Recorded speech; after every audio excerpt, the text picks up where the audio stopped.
Asked, to think back to my earliest remembrance of, my thoughts on giving and where that comes from and everything. And I actually saved a book that I wrote in when I was 10 years old. So, and one of the questions in this book was, if I had $1,000, I would, and I wrote in there at 10 years old, send half of it to missions and spend half on useful things. And I just chuckle when I look back at that right now, because I think God had his plan working in my life even when I was a little 10-year-old, and I had no idea where it would take me in the journey of life. My father struggled to put food on the table for 6 brothers and sisters. My mother was a stay-home mom and didn't work. He wanted her home to take care of the family, and I knew my dad was struggling. He worked 2 jobs, and so I thought one day I have to help my father earn some money so we could put more food on the table. So I started my first business, and I was an entrepreneur. And I told my father, I want you to take this money I earned cutting lawns, and I want you to go to the Eastern fruit market and buy me wholesale produce. So nobody in our neighborhood would go down there because it was the murder capital of the country at the time in Detroit. Then I'd go around the local neighborhood and I would check all the pricing of my competition, and I made sure I undercut every single one of them. And I remember my first customer was my next door neighbor, and I'm sure they felt sorry for me, bought some fruit for me. And then within about a year, I had several blocks of customers. In some weeks, I made more than my father. Yeah, and I went through this phase in my life where, because I was born and raised in a very humble background and struggled financially with my family, that I had the obsession of becoming wealthy. And I went on a very bad path, a prodigal path, where God allowed me to get what I thought I wanted, which was financial wealth. And so after getting my MBA, I went into the financial service industry. God blessed me, and I was making more money at that time than I ever thought I could ever imagine, and was on a bad trajectory where I was accumulating wealth for myself, but not thinking about, I really should be thinking that I should be using this to give to God's kingdom. And at that same time, when financial blessings are being poured upon you, you begin to be approached by all kinds of ministries and opportunities to give. Yeah, we tried to acquire a discipline, not only to give, but to give to the right causes. And so we did a lot of due diligence on different ministries. And our book, Faithful with Much, talks about blue chip ministries, the ministries that we thought were giving us the rate of return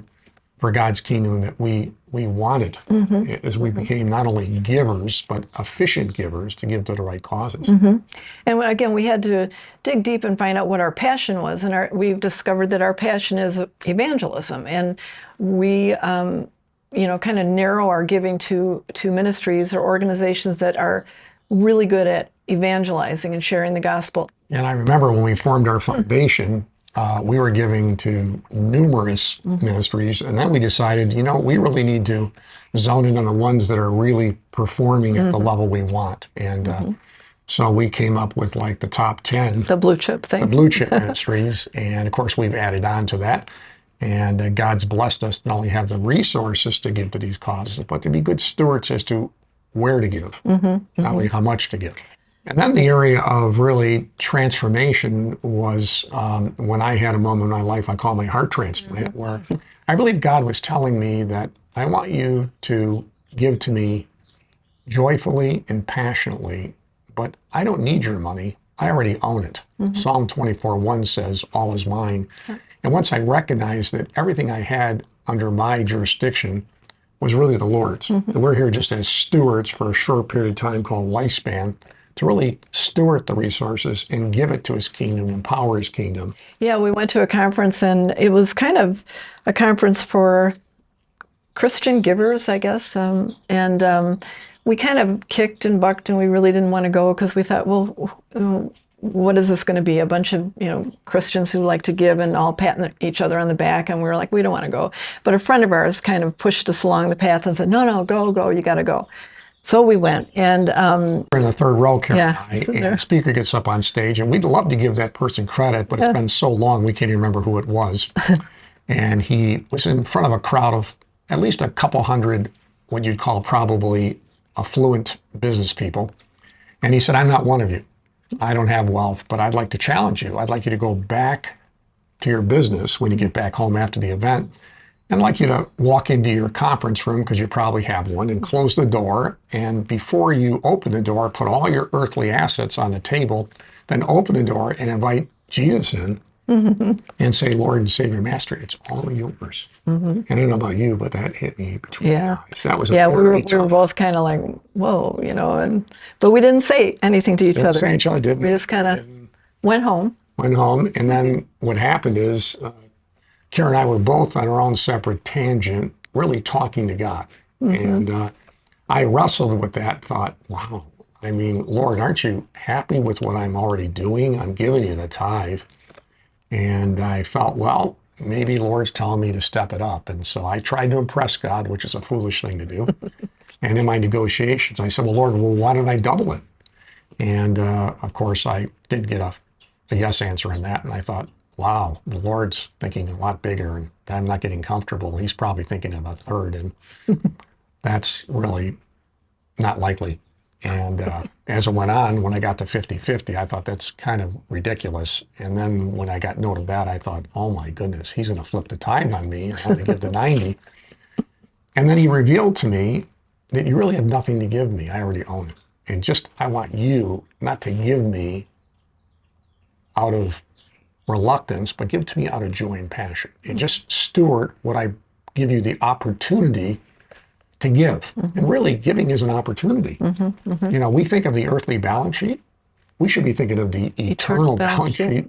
And at that same time, one of the ministries that we were involved with had approached us on kind of being involved in a lead gift that they had for one of their projects. And we kind of I remember that. Very uncomfortable when we got uncomfortable. We were mad.